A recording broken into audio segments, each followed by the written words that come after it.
The other quarterback in this game, Baker Mayfield, also worthy of plenty of praise. You compared him earlier to Jim Harbaugh. Offensive coordinator Liam Cohen of the Buccaneers has compared him to Brett Favre. Here's a little of Cohen explaining why he sees some of Favre in Mayfield. There's so much of him you can see in the way that they play, right? The way they're passionate for the game, the way they get their teammates to compete at a high level with them. And that's part of it. You have to lean into that in a way if you're part of the process with him. I mean, some of those things are going to go bad. Some of them are going to be unbelievable. I mean, the throw that he makes to J-Mac in the corner of the end zone off schedule on a play that they had to make in a critical moment. I mean, there's not a ton of guys making that throw. And so, the scrambling, gained 68 yards rushing. I mean, he played his tail off for us. And you have to lean into that because that's really part of what makes him great as well, is that attitude, that mentality, and a little bit of that gunslinger mentality as well. Mayfield's so much fun to watch because he's not the best runner, but he can run. He's not the best thrower, but he can throw. And he's capable of those moments where you're like, holy crap. And, he's had like 5 playoff games already in his career. I still think the Browns wish they would have found a way to work it out with him long term. Think of what they would be right now if he was having this kind of performance in Cleveland with the rest of the team that they have, instead of this revolving door at quarterback that leads them nowhere. And this has been great for Mayfield. He's taken to Tampa. It's year number 2. It's 2 straight years in the playoffs. And last year, they won 32-9 at home in the wild card round. And they gave the Lions everything they could handle. The Lions mismanaging the clock near the end of the game almost gave the Bucs a chance to force overtime. So this is a team that can win in January. I had them going to the NFC Championship before the season, and I don't think it's crazy for them to get there. I could see them winning this game, and I could see them winning next weekend, wherever they would go, whether it's on the road, whether the way the wild cards work out, they play at home, who knows. But I can see this team getting to the NFC Championship. Yeah, and I just look, this is a different offense too. This is a different offense when you start talking about Bucky Irving when they made him the full-time starter. I mean, this is a kid that makes people miss. I actually played with Bucky Irving in youth football, Mike. I wanted to tell you that. I played in the same youth football program as Bucky Irving. We played for the Hazelcrest Mustangs. It was pretty cool. Oh, you mean when you were a kid? I'm thinking you didn't play against him unless time travel was involved. So, yeah, that's pretty good. That's pretty good. Well, some of that Rodney Harrison mindset must be lingering in that program because Bucky Irving's been the biggest difference in that offense. Baker Mayfield essentially said that this week. And I remember last year he called out the lack of a running game, and it was a shot at Rachaad White. And we saw White come on late in the year, both as a runner and a receiver. But you look at what happened this year. White's the guy. And then it's Irving, and now it's just Irving. And but hey, football's driven by merit. And if you're getting it done, the other guy's going on the bench, especially when the other guy doesn't have a huge contract that they're trying to justify.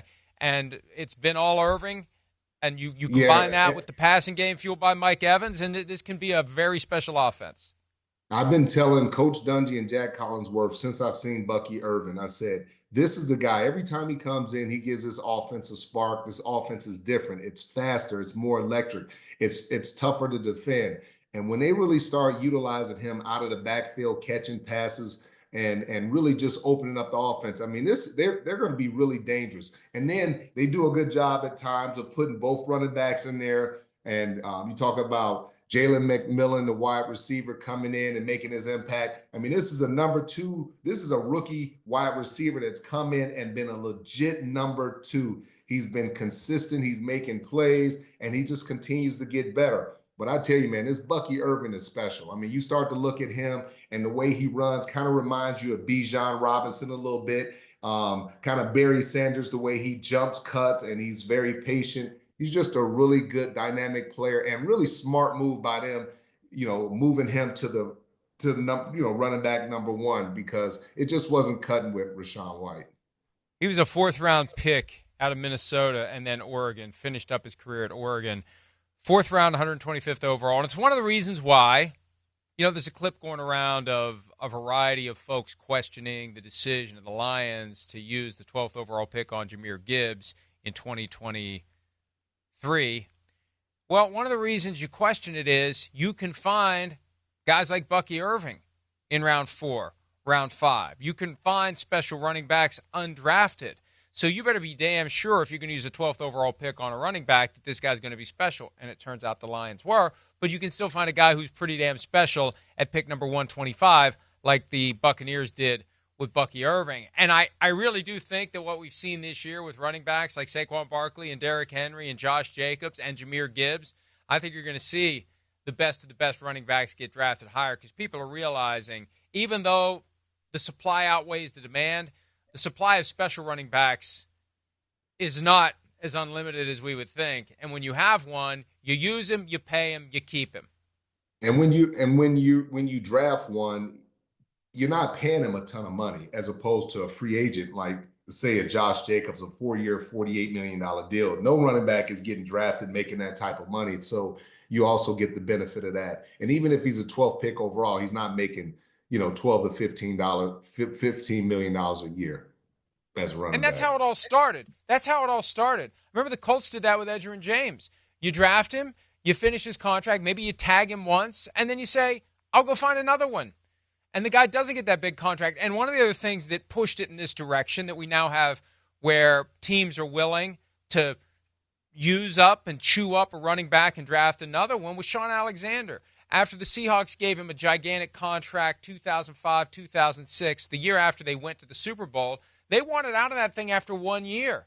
It's like, what did we give this guy all this money for? Well, we had to because he was a superstar. So I think they're also realizing, NFL teams are realizing there are spots where, thanks to the Giants and their misadventures with Saquon Barkley, there are spots where you better recognize this guy's special, and he's going to be even more special if he goes across the street to one of your division rivals. And, with Bucky Irving, you can look at it two ways. Hey, we can find another one, or we better keep the one we have.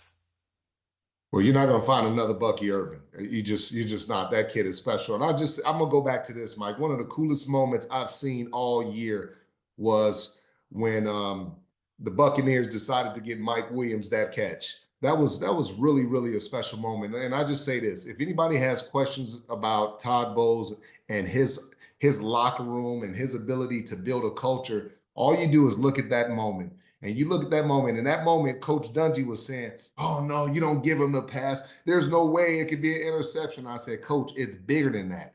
I said, it's bigger than that. If they don't get this man this record, this team is going to be affected by it. They know how hard he works, how much of a productive player he's been. This is very important to that team. And for them to get him that record and be that excited for him, that's the culture that Todd Bowles has built. Look at those guys celebrate, man. It's bigger than just a win.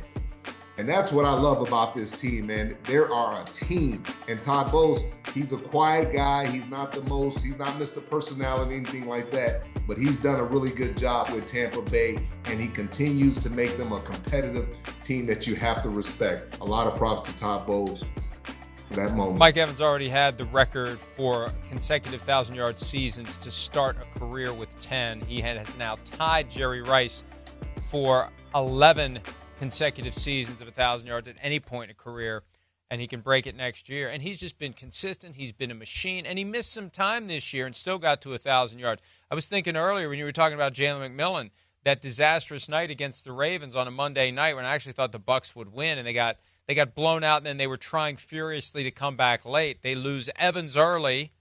They lose Chris Godwin late when they were trying to come back, and it looked like it was over, and Todd Bowles took a little heat for that. Because it's like at some point you just got to throw in the towel and keep your guys healthy. But also we've seen crazier things happen. Coach Dungy texted me that next day when the issue came up of should Todd Bowles have pulled his guys out. And he said that when he was in a game like that 20 years ago, Bucs Colts, don't pull the guy out. Don't give up. That was that Monday night game. That was that Monday night game when he came back and scored all those points. Absolutely. Yeah. He was getting ready to throw in the towel that Monday night, and Tom Moore said to him, do not do it. And they came back and won that game from way, way down. So crazier things have happened. They lost Chris Godwin as part of that comeback effort, but Jalen McMillan has stepped in, and the Bucs had their dip, and it felt like they were done. Coming out of the bye week, they turned it around, and then they held on just enough to get to the postseason. So we're looking forward to that one on Sunday night. Again, 7:30 p.m. Eastern on NBC and Peacock. Coverage begins. Commanders at the Buccaneers, one of 6 games to be played this weekend. Hi, it's Mike Florio. Thanks for watching PFT on YouTube. Hit subscribe for the latest news and analysis from Pro Football Talk.